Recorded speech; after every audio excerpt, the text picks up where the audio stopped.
మహబూబ్నగర్ జిల్లా కేంద్రంలో పోచమ్మ బోనాలు అంగరంగ వైభవంగా నిర్వహించారు. మహిళలు భక్తి శ్రద్ధలతో బోనాలు నెత్తిన పెట్టుకుని పురోవీధుల గుండా ఊరేగింపును నిర్వహించారు. ఊరేగింపులో పోతురాజులు చూపరులను ఆకట్టుకున్నాయి. సొంత ఖర్చులతో పోతురాజులను, అమ్మవారి వేషధారాలను, శివసత్తులను పిలిచి కార్యక్రమానికి ముఖ్య అతిథిగా మున్సిపల్ చైర్మన్ ఆనంద్ గౌడ్, మాజీ మంత్రి శ్రీనివాస్ గౌడ్, ముఖ్య కార్యకర్తలు, నాయకులు పాల్గొన్నారు. వారందరూ కూడా సంతోషదాయకం. మరియు ఈరోజు మహబూబ్నగర్ పట్టణంలో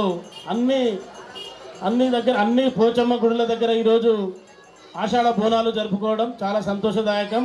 ముఖ్యంగా మహబూబ్నగర్ పట్టణ వాసులకు బోనాల పండుగ శుభాకాంక్షలు.